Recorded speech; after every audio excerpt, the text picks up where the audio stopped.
Prinsip para ulama kita di dunia ilmu adalah tawakal kepada Allah, meminta pertolongan kepada Allah, dan mengembalikan segala urusan hanya kepada Allah Subhanahu wa ta'ala.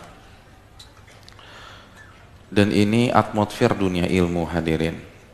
Kalau antum ingin masuk ke dunia ilmu, ingin datang dan aktif di kajian, ini prinsip yang harus antum miliki. Jangan bosan-bosan bertawakal kepada Allah. Selalu minta kepada Allah Subhanahu wa ta'ala. Dan ini terlihat dari berbagai macam tindak tanduk para ulama. Terlihat dari sikap-sikap mereka. Di antaranya ini, mereka memulai buku-buku mereka dengan Bismillah. Dan Bismillah artinya meminta pertolongan kepada Allah, minta keberkahan kepada Allah Subhanahu wa ta'ala. Jadi walaupun mereka cerdas-cerdas, Al-Imam Ibnu Jama'ah di usia muda itu sudah jadi hakim syar'i. Tapi beliau tidak mengandalkan kecerdasan beliau ketika menulis buku ini. Yang beliau andalkan adalah kekuatan Allah. Yang beliau andalkan adalah ilmu Allah Subhanahu wa ta'ala. Makanya beliau mulai dengan Bismillahirrahmanirrahim.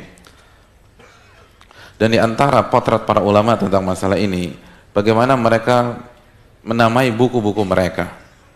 Banyak para ulama menamai buku-buku mereka berdasarkan prinsip ini. Prinsip tawakal, prinsip isti'anah. Dan banyak contoh masalah ini. Contohnya Al-Imam Ibnu Hajar, Al-Imam Ibnu Rajab ketika mensyarah Sahih Bukhari. Judul apa yang beliau berikan ya untuk buku beliau? Fathul Bari. Fathul Bari. Apa arti Fathul Bari? Fat itu pembuka.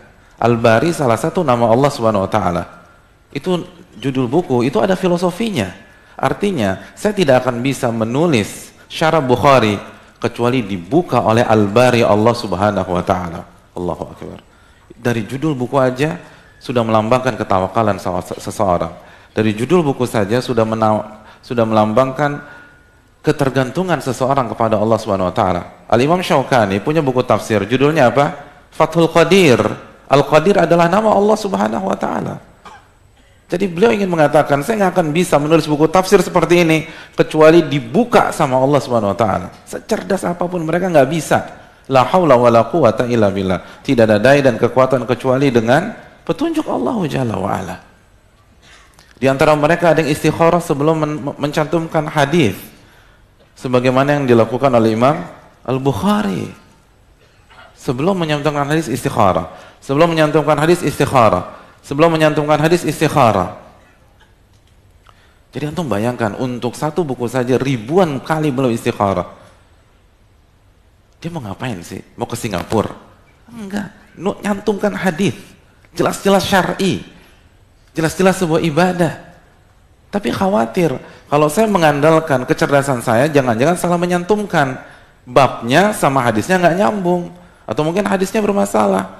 Hadisnya beliau pikir sahih jadi lemah. Al-Imam Bukhari, hadirin yang dirahmati oleh Allah, ulama yang cerdasnya begitu luar biasa, alimnya begitu luar biasa, kemampuan hafalannya begitu luar biasa. Tapi begitu mencantumkan hadis istikharah.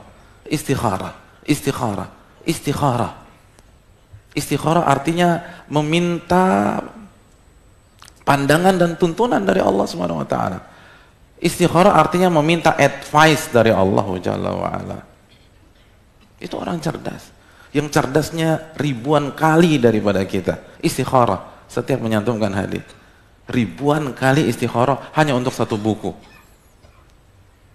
Antum, saya, dalam hidup ini berapa kali istikharah? Coba. Paling sekali. Pas mau merit, mau kawin. Iya. Dan gitu kawinnya cuma sekali. Udah, sekali seumur hidup. Subhanallah. Makanya kurang berkah hidup kita dibanding para ulama. Para ulama setiap Al-Imam Muzani, Al-Muzani rahimahullah, murid dari Al-Imam Syafi'i, setiap memasukkan sebuah bab istikharah. Makanya berkah. Berkah. Itu adalah simbol ketergantungan seorang hamba kepada Allah. Bicara dunia ilmu, bicara ketergantungan sama Allah, bukan ketergantungan dengan makhluk. bukan ketergantungan dengan manusia, bukan ketergantungan dengan dunia. Ilmu itu adalah ketergantungan kepada Allah. Contoh yang lain, ketika mereka lupa, hadirin, ketika mereka lupa, sebagaimana Al-Imam Abu Hanifah, sebagaimana yang disampaikan oleh Al-Imam Ali Al-Qari dalam kitab Tabaqatul Hanafiyah. Al-Imam Abu Hanifah, kalau ada masalah, idza ushkilat alaihi mas'alatun, jika beliau berhadapan dengan masalah, lalu beliau lupa, atau beliau bingung, apa ya jawabannya ya? Mana yang rajih?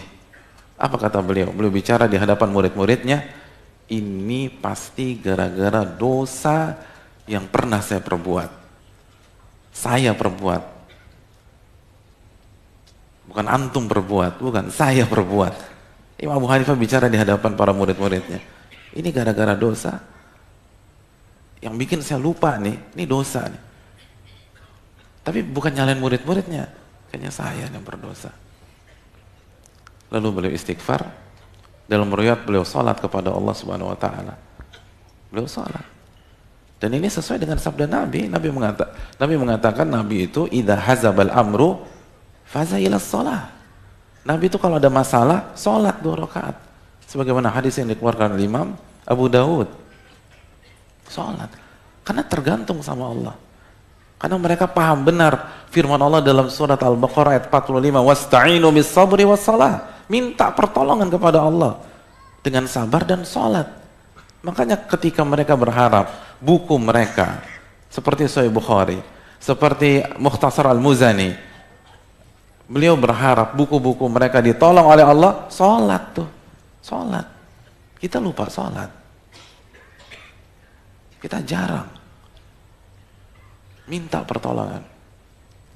Minta pertolongan kepada Allah. Ini dunia ilmu, hadirin. Dunia ilmu itu demikian. Dan ini bukan Imam Abu Hanifah saja, diriwayatkan Syekhul Islam melakukan hal demikian juga. Begitu ada masalah, lupa, istighfar kepada Allah Subhanahu wa taala.